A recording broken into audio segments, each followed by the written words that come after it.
Welcome to the Great Girlfriends podcast, where we discuss life, love, laughter, and everything in between. We're your hosts. I'm Sybil Amuti. And I'm Brandon Stanio. This week's episode is brought to you by Elvest. Just about every investment and retirement plan is created by men for men, which is fine unless you're a woman. Girl, women still earn less than men for now. We're more aware of risk, and we're more likely than men to pause our careers to raise a family. And unfortunately, we typically retire with less wealth than men, even though statistics show that we live longer. That's why there's Elvest, created for women, run by and designed by women. Elvest helps women invest based on their specific goals, like buying a home, starting a business, raising a family, or just retiring like a boss. So girlfriends listeners can visit elvest.com/girlfriends and pay no advisory fees for the first 3 months. Invest like a woman with Elvest. That's ELLEVEST. And that's elvest.com/girlfriends. We have a guest, girlfriend, Miss Sheri Riley. Woo! Hey, everybody. Hello, ladies.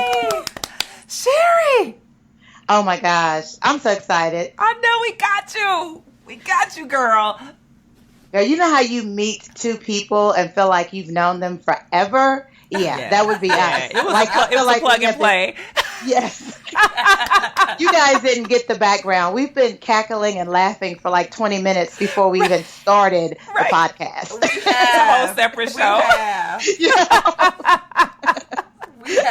We didn't put any of that on, but we have more. We got more. We do. We do. Sheri, we're so excited to have you. Thank you, guys. I'm so excited to be here. This is so much fun. So, Great Girlfriend, Sheri is sitting here on the Great Girlfriends podcast in her red Delta Sigma Theta sweatshirt. Really? I had to call that out on the podcast, Sheri. You know, I had to come correct. It's all the turf war? Really, Sheri? Really? On the Great Girlfriends podcast? Look, and I came with the big, bold symbol. Yeah. And look, I'm so unfazed by it, but Brandon's is snarling at your sweatshirt. Look, I said, I'm going to say that one for the podcast. Brandon's up in there wanting to set it off. That's all right, though. And I just saw a peek of it. I saw it. That's how you going to do it. Yes.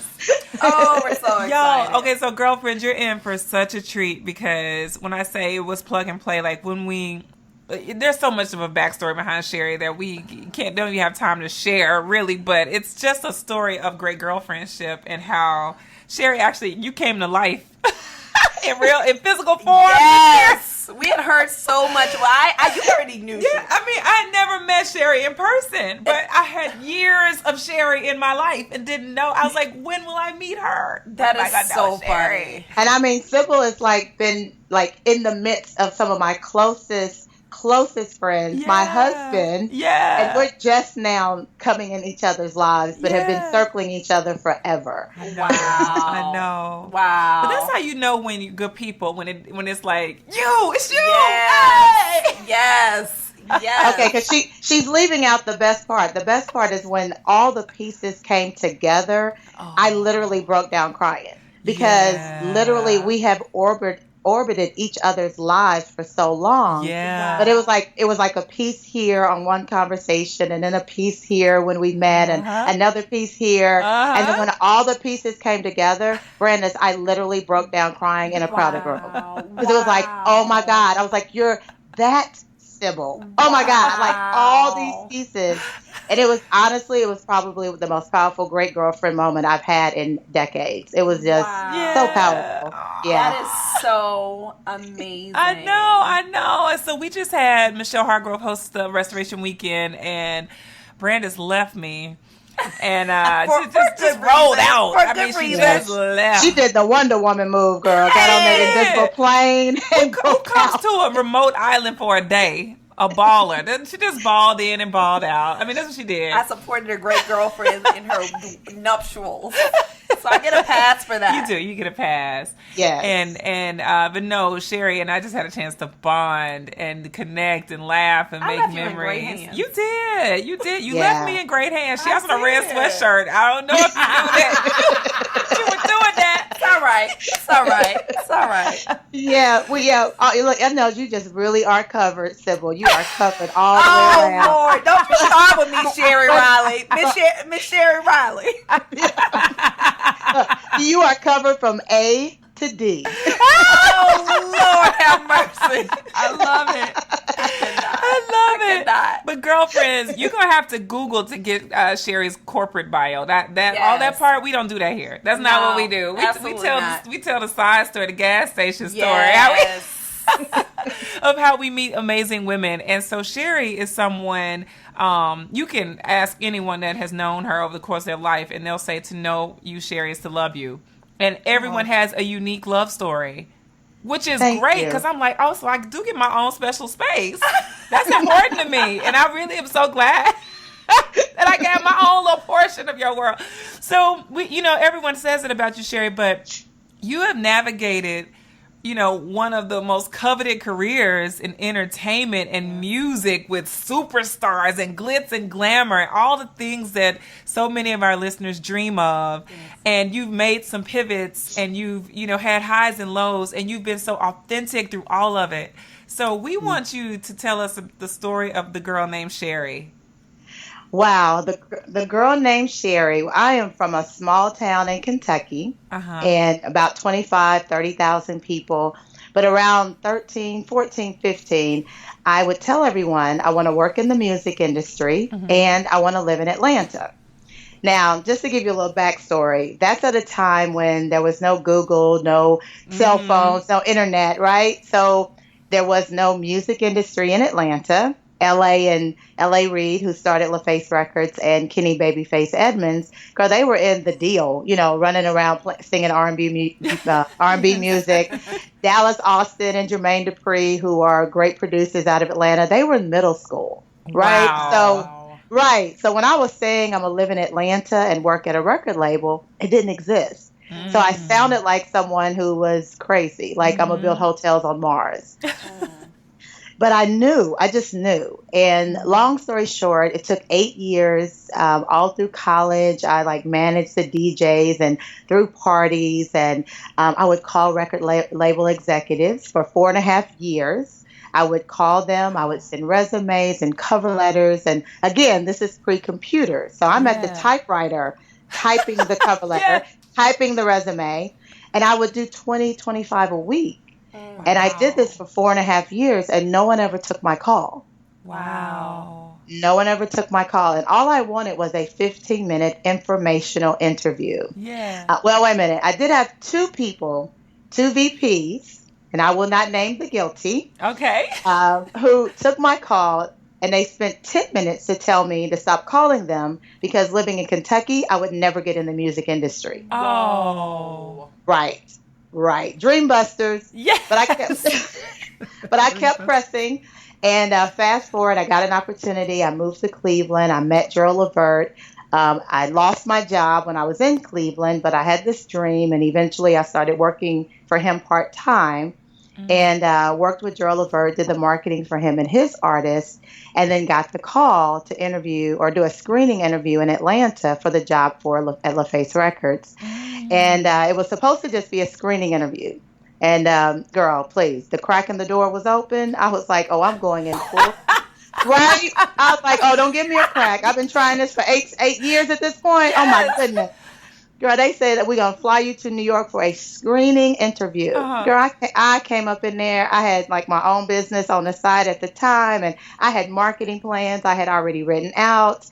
And that screening interview, the next day, they offered me the job. Wow. Yes. The next day? The next day. But here's the thing, though.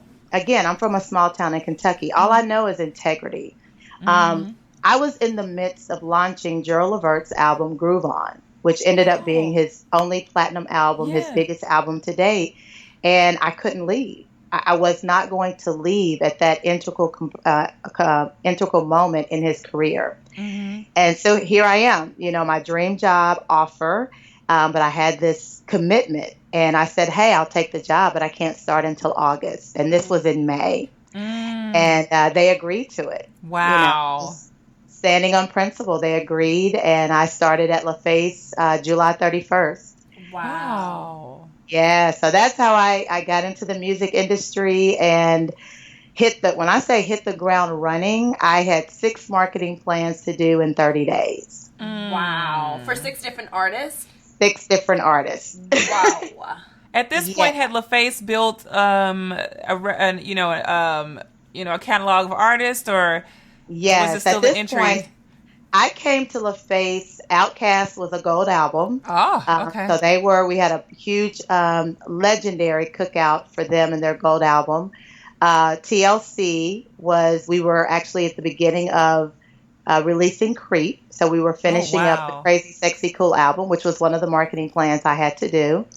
And Toni Braxton was in the studio recording her second album. So I came in right on the tail end of, her diamond 10 million selling first album. So when I got there, it was like the gateway was open, and we were about to just, blow Outkast up, TLC, Usher, all of that. All of those were the marketing strategies that I was blessed to be a part of and launch.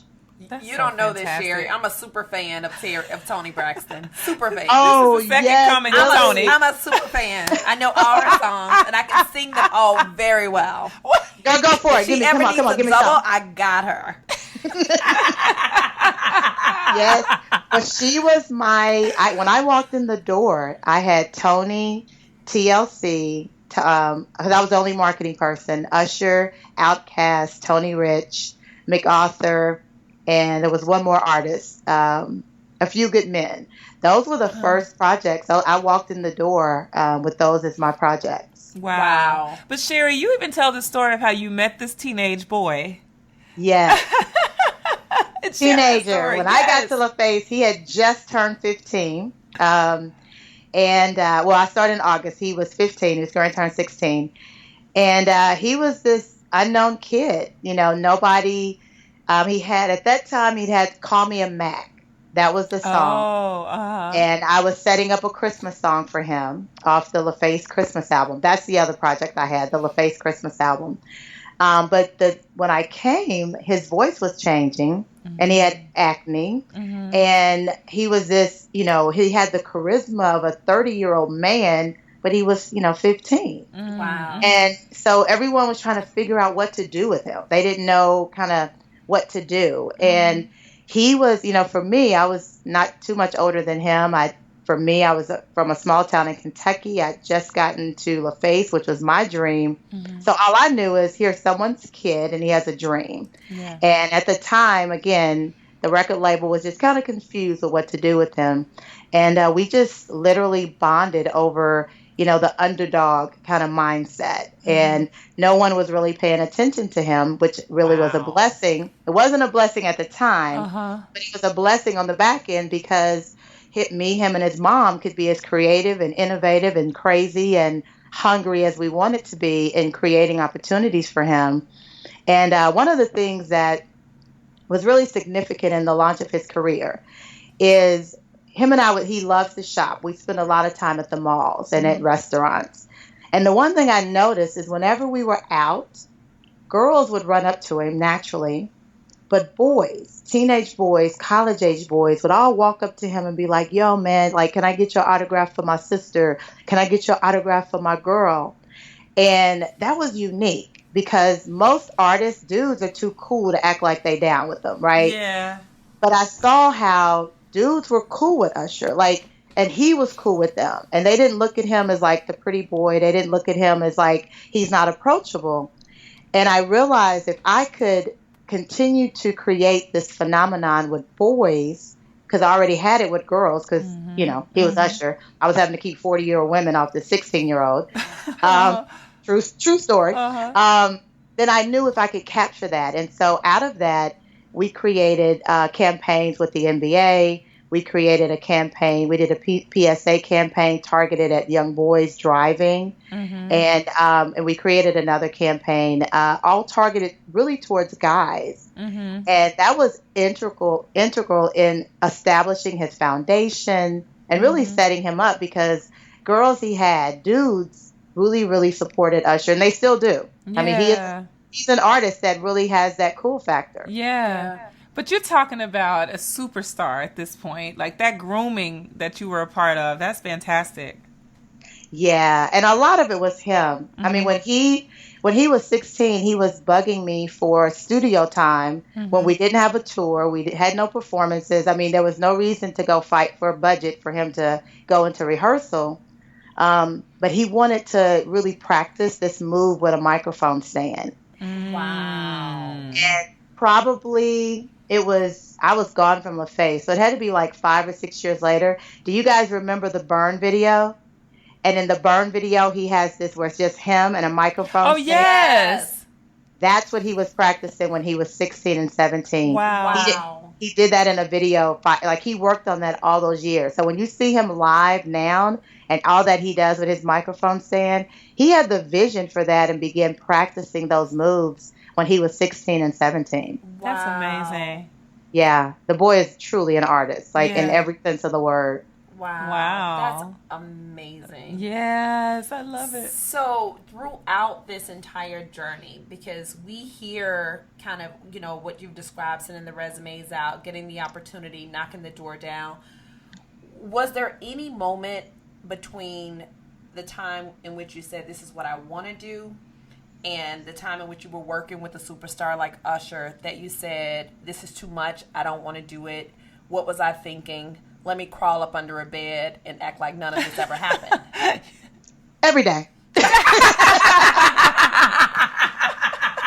Remember, I walked in the door and they're like, oh, yeah, you have 6 marketing plans to get out. Yeah, it was, I loved my job. It was my dream job. I loved what I did. I loved the people I worked with. But every day it was extremely challenging to my spirit. I grew up in the church. I went to church on Sundays and Sunday school, but I didn't have a real relationship with God. You know what I'm saying? But at LaFace is where I gave my life to Christ. Yeah. True story. And because you really, you realize, and this is no slight on the music industry, but the music industry inherently has a lot that goes on behind the scenes, in front of the scenes. And you really have to make a decision every day about your integrity. I mean, there were opportunities where I would be put in positions to fire people for no reason, just because somebody wanted them gone. And I had to make a stand for what was right. Or, I would have to give you a story, things like this. Like one day, it was about 3 a.m, or no, it was a red eye. So it was about 3 my time. TLC was catching a red eye out of LA. And I get the phone call from one of the girls and they're like, oh my God, the gate has changed. Can you call our travel agent to tell them to let us know what gate we're supposed to go to? Did y'all hear that? Yes. They're standing at the gate. I can't believe called that. Me to ask me to call, not ask me, to tell me to call my God. the travel agent so the travel agent could let them know what gate to go to. And I was like, girl, you better ask the gate agent where you're going. And I love my girls. I love Tiana. I love Rosanda. I love Lisa with all my heart. But that was just the mindset of, as an artist, they were just so used to, go make that happen. But in that moment, I would always have within myself the strength. But it took prayer and meditation to say, hey, girls, just ask the gate agents. Now, that's a small story, but a lot of people don't have, that type of, I guess I would say strength of character to say what I said or do what I did. And so you can create a very kind of abusive, beat down, self-esteem kind of environment that can make it really hard when you live in that environment. Yeah. When you're someone that stands up. Yeah. And so I was standing a lot when others were not. And so it made me a target at times. But, it definitely built the character. But it was every day, to your point, Brandis. It was every day. At some moment, I said, oh, my God, can I do this? How did you know it was time to leave LaFace and build your your own entity? Yes, it had been building for a while. Okay. But the breaking moment was, y'all remember the Ladies Night video? Little Kim's Ladies? Yes. Yeah. Right. So it was Angie Martinez, Little Kim, Lisa Left Eye Lopez, and the Brat was featured on it. And so Lisa was my artist. And with LaFace, you went where your artists were and you took care of your artists. And I did love that about LaFace. I mean, we were extremely hands-on with our artists. We protected our artists. We elevated our artists. And we really were 100% about our artists. And so I went with Lisa. And it was a 3-day shoot that honestly could have taken a day. If anything that could have happened on that video shoot. I mean, we had one scene, and I'm not going to name the artist, but one of the artists was like cussing with 20-letter cuss words, and you had all of these, small children watching because it was a video, and you had, the video became such a party. People were flying in. You had makeshift bars. I mean, it was everything. It was everything and then some. And it was about 2 a.m. on day 2. And, 2 girls in bikinis, they were extras. They started fighting. No one stopped them. Right. The director was gone. One of the artists was, too incapacitated to participate and perform their part. It was just, I was like, oh my God, I can't do this anymore. Like, I can't do it. And I called my girlfriend and I told her, I said, I'm going to have to resign. Like, I just can't do this anymore. Mm-hmm. And I got up that morning, and Usher was shooting his You Make Me Want a video. And I got on a I got on a plane out of West Palm Beach to fly to L.A. And we stopped, we had a, layover in Atlanta. So I'm in first class. We fly to L.A. Jermaine Dupri is the seat, behind me. And I hear someone calling my name. And I wake up, and the plane is empty. And the flight attendant, I could tell she'd been shaking me for a while. Wow. So, Jermaine was gone. Everyone was gone. The whole plane has emptied out. I'm in first class. I didn't hear anything. Wow. I was so drained. And she said, ma'am, you have to get off the plane. And this, pre 9/11. So I had been knocked out for a while. Yeah. And I had just enough strength. I drove to my girlfriend's apartment in L.A. I laid on her floor. She prayed for me. I called my boss at the time. I said, I'm not going to make it to the video shoot, which, I done left Lisa in West Palm Beach. Now I'm not making it to Usher's shoot, which, again, our responsibility is be there for our artists. Mm-hmm. I knew my decision had been made. Mm-hmm. And I flew back to Atlanta. I didn't even go to the shoot. I got on the red eye, came back to Atlanta. And 3 days later, I called L.A. and I called Kenny and I resigned. I said, I love the opportunity. It's been the best thing I could have ever done in my life. But I've served my time. And what I can say, ladies, on the back end mm-hmm. is, it took that kind of moment for me to resign. But really, the reality is I reached that goal. Yeah. I fulfilled that dream. Yeah. But I realize that so many of us stay years and years and years after we've accomplished the goal and reached the dream. Uh-huh. So I'm grateful now on the back end because I reached the goal and I always wanted to be an entrepreneur. I always wanted to be a wife and a mother, and there's other things I wanted to do. And so it really was a blessing that I stayed just the amount of time I was supposed to check that off the list. Yeah. And then go into the next venture was launching my company. I love it. How long were you there? 3 years. Wow. And it sounds like 12. I mean, it's probably 3, but who 3 entertainment years. And the entertainment years, they're like dog years, right? Yes. And it's so interesting. I was with ladies yesterday. Yeah, I was with ladies yesterday. The relationships that were cultivated in those 3 years, I still have to this day. I mean, it's like what people say when they go to war and how bonded forever because we were a small boutique company. We had a very small team, but we were launching groundbreaking, history-breaking, history-selling artists. So we genuinely went to war together. And I still, to this day, I still have unique relationships, solid relationships with those people that were built, some of them 3 years, some of them 6 or 7 months. Wow. You know, depending on when they got there.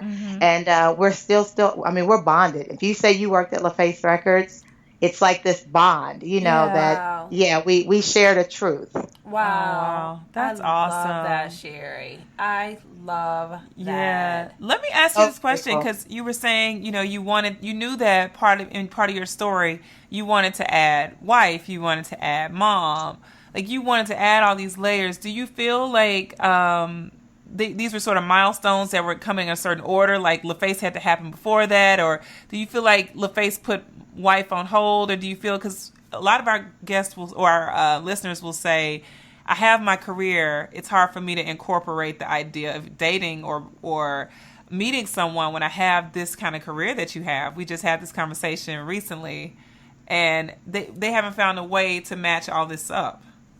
Yeah, you know what? When I resigned, and all my colleagues were saying, Sheri, why are you resigning?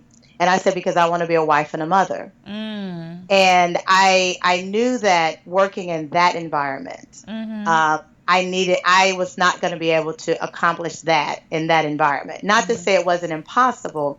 I just wasn't mature enough, and I didn't have enough tools and resources to do that. That's one of the reasons I help corporate women now, or women in high power positions, to integrate in their life the time and space and bandwidth they need, so they don't have to resign. They can continue to have the career that they love and the personal life that they desire. But I did. I resigned because I looked up, and all the women I admired that were in the entertainment industry, all of them were single, and they had one child. Most of them had never been married, or they had been divorced. But none of the African American women, let me say that, were married, and all of them had just one child, the ones that I admired. And that was probably 75% of all the upper level EVPs, VPs, presidents, CEOs. And I realized there was an inherent kind of unspoken rule when it came to women in the entertainment industry. And that shifted some now. But once I resigned, and really with Exponential Living, that's one of the reasons I work with women, that you don't have to resign, but you do have to make some major adjustments. Yeah, got it. Absolutely. Wow. Yeah. So now, once you built Glue, we're going piece by piece with you, Sheri. We are combing through, because we got to build up to this magnanimous work of art in your book. Yes. But as we build from at Glue, you were doing the same thing, right? So you were in marketing, you're an entrepreneur, you own this really great firm in Atlanta that everyone knows about. Everyone's heard of Glue, and you were doing activations, right? Yes. So we focused on talent procurement, public relations and communications, marketing communications, event consultation, and what I call partnership brokering, which was brokering deals. Yeah. Nice. Did it ever feel like the floor, when you come from, expense accounts and the corporate card? Girl. Flying first class. And then you're on your own. It's like, man, did the floor just break from beneath me? What just happened? Let me tell you, this is the funniest and most real moment for all entrepreneurs, is when you take a trip, come home, and realize there is no one to send that. Girl, there's no one to send that expense report to. Yes. That car service you ordered, nobody's refunding you. That $300 night hotel you was in for 5 days, nobody is refunding you. Yes. It hurts. It hurts. Yes. Oh, it hurts. Yes. It hurts. I never forget my first LA trip, and when I had Glue. And I was staying at the same hotel I stayed at with LaFace. I was same car service, went to the same restaurants. And when I came back, and I was like, oh, girl, you ain't got to send this expense report to no one. No one is giving you any money back. That minus sign on your bank account, That's what it really is. Yes.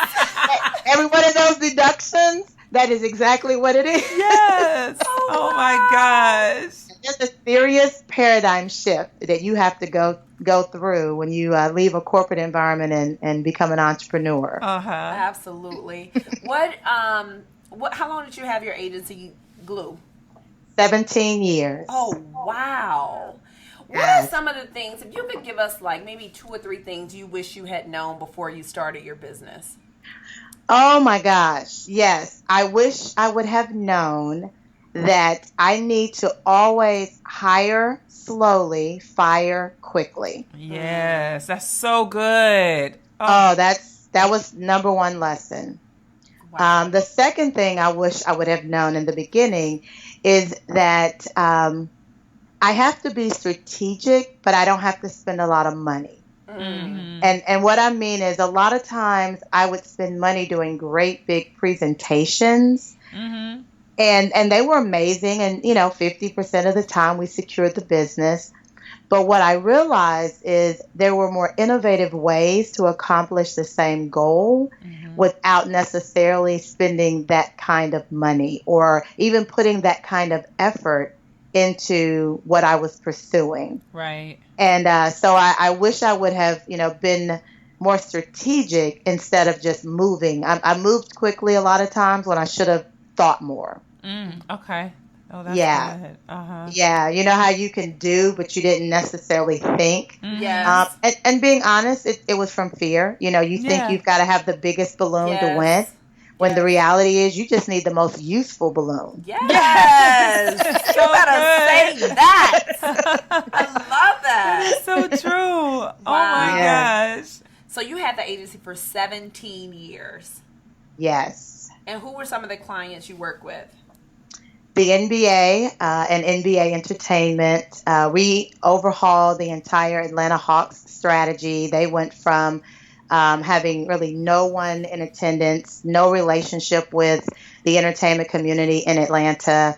And we put together a 5-year program that our piece was for 3 years. And now, it's a hot spot. You have artists that perform. You have basically the feel of Madison Square Gardens and the Staples Center, which was the goal. Yeah. I'm very proud of that work. Coca-Cola, Nike, Converse, the Ludacris Foundation, BMW, Porsche, BET Networks, TNT and TBS were clients. We actually revamped when TNT, they used to do their basketball programming they have moved back to it now. At one point, they moved their basketball programming to Monday nights. Mm-hmm. And that's when Monday Night Football was huge. Mm-hmm. And so what they wanted to do is when Monday Night Football ended, they wanted to move their basketball programming to Monday nights, but they wanted to really create a bang.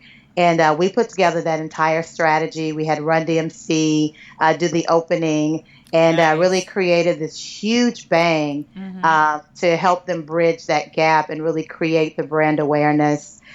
We did the same thing when the NBA, when they moved from network TV on ABC with the NBA All-Star Weekend with the game, when they moved to cable. And we sat down with them and they wanted to create a big bang. How do we let the world know that we're going from network to cable with our All-Star game? And so we did they'd never done this before. We did a huge opening with Outkast. Oh, wow. Nice. I bet that was so hot. Oh, it was huge. Outkast had just won Album of the Year. Oh, wow. I bet that was amazing. So we broke it up where, Big did the opening for the East All-Star starters, and then Dre did the opening for the West All-Star starters. And at the time, they had the Speaker Box Love Below album. So it was hot. It was so hot. That sounds amazing. Simple enough to have been in there like. It was pretty fly. So we've been able to really, over the 17 years, we had some great clients and was able to do some tremendous things together. So how did you know it was time to make the next transition, Sheri? Now that one wasn't as hard-lined as LaFace was. It took me 3 years. to accept that I had to close glue. I didn't want to. I didn't think I had to. I felt like, as you kind of referenced earlier, I felt like glue had such brand equity that I could find someone that could run it and it could continue, and I could transition to the next purpose. But that wasn't God's plans, and it took me 3 years to finally accept. I, was looking for, interviewing with, had great opportunities for some amazing people to run glue. And the last year, to Sean Macon, a brilliant businesswoman who was actually my assistant at LaFace. Oh, wow. Who is a brilliant businesswoman. She ran the company for the last year. And we had a contract from June to June. And around January, I finally accepted. And I was like, I don't want to pitch another corporate client about marketing. I don't want to have another strategy meeting. It was all gone. I had nothing left. And so we made the decision that I would, the book of business we had, she would take with her. And there were a few clients that their contracts were ending. And in June, it took me 3 years to accept it. But when I tell you guys, it was so freeing. I felt like, how when you have a hot air balloon and no matter how much hot air is going up in the balloon, it's not till you release the sandbags that you take off. Yeah. Now, the hot air is there, but if you're still holding on to those sandbags, you can't take off. And glue with sandbags, not in a negative way, but it was just, the thing that had stabilized me for so long was now holding me down. So it's almost a comfort zone that you needed to kind of step out of. That's exactly it. And it was a blessing because it created a gap where people knew me so solidly in that space, got an opportunity to begin to appreciate and see me for the new lane that it was time for me to serve in. I love it. That's I love amazing, Sheri. Right. Insert a marriage, insert a baby. Like, Girl, yes. you've been doing it all. I mean, it's not just career. That's the great thing, Sheri. It's not just career. Like, over the course of the years that I've come to know you, I knew, of you from other people. I knew of your great career, but that wasn't the core that anyone ever talked about. It was your character. You know what I mean? It was the woman. It was the wife. It was the mom. It was like your devotion to the people you love. So I really, honestly. That means everything, because that really is what my focus is. Yeah. So to hear you say that I'm so grateful. I'm so grateful. How do you harmonize that? Because every woman wants to know, how do you do that? How do you have devotion in all these areas and everyone feel the value? You know what? Some people say you have to prioritize, which I don't agree with, because, my husband is just as important as my daughter, and my daughter is just as important as my mom or my parents at the time, and my parents are just as important as my career. So how do you prioritize? Well, that's where you go crazy. So for me, it's like a tapestry. It's how do I fully be present with my husband? How do I fully be present with my children? How do I be fully present with work? And then how do I integrate all of those things together? And everyone, work together in this harmony instead of, trying to balance on a scale. And then I make what's important. So, my marriage is, first my relationship with God and myself is what's important, and my marriage is important, and my children are important. Everything else then has to fall under those umbrellas. I love it. So as much as I love my clients, and I do, if I have to make a choice between my clients and my family, I don't look at it as an either or. I look at it as and. How do I make this work for both of us? So how do I make it work for my family? How do I make it work for my clients? And when you look at everything as and, it allows you to be creative, innovative. But here's the most important thing. It allows you to ask questions. Yeah. It allows you to ask, not even questions. It allows you to ask. And here's what I mean when I say ask. If there's a conflict in scheduling with my daughter, per se, and my clients, it allows me to go to my clients and ask, can we move this to a different day? Yeah. But a lot of times we're so afraid to ask. Yeah, that's true. Yes, right? so true. Yep. And so many times I'll have a client go, girl, I was going to call you because I do need to. Yeah. And if it's something that really you cannot change, like last week when I was in New York, I could not be at my daughter's recital. Mm-hmm. Then before I left, I did something really cool and special with her. Yeah. Or you do something when you come back. So again, it's not either or, it's and. Yeah, absolutely. I love that. This is a perfect closing to this episode because I think we don't want to give it all away. First of all, we're not going to give it all away. We can't give it all away. This is just, going to be a perfect gateway. Girlfriends, I have so much that I just took in, Sheri, off of this episode, and I'm so eager for us to dive into part 2 with Sheri. It's going to be incredible. It's going to be incredible, Sheri. Oh, thank you. Oh, my gosh. Amazing. Sheri, you like a 95-year-old grandmother with a blanket. But I look 25, right? But look, Sheri. But then Sybil gonna get mad when one of our new great girlfriends hit us up and called us aunties. Yeah, they call us aunties.